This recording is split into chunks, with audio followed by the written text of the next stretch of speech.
কবিতাৰ শিৰোনাম সোঁৱৰণ। অতীতৰ সোঁৱৰণত পুলকিত মন, ভাহি আহে কৰ্মৰাজিবোৰ।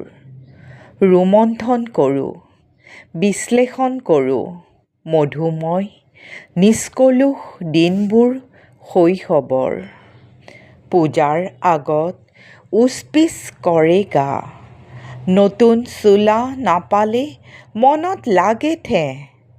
পিতাৰো বাঢ়ে উৎকণ্ঠা, বান্ধিব নোৱাৰোঁ মনৰ হেঁপাহ। ঠাণ্ডাৰ দিনত পুহৰ মাহত খেৰৰ পুঁজিত থকাৰ যতন, ৰঙা কেৰাচিনৰ টিপচাকিৰ পোহৰত কিতাপ পঢ়াৰ আনন্দ যে কিমান। মা-পিতা অশিক্ষিত, খেতিত মগন, শিক্ষাৰ নাজানে মূল। স্কুল কিতাপ থয় নিলগত, সংসাৰ ধৰ্মৰ খেতিয়ে যেন মূল। কুলি কেতেকী দহি কতৰাৰ দিনবোৰ গ'ল, ল'ৰা-ছোৱালীবোৰে নামবোৰ নজনা হ'ল।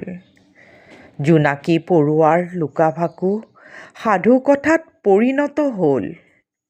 শৰৎ কালত চোতালত ঢাৰি পাতি পাৰি শুই শুই সাধুকথা শুনাৰ, মনত পৰিলেই যাওঁ উটি ভাহি উভতি শৈশৱলৈ।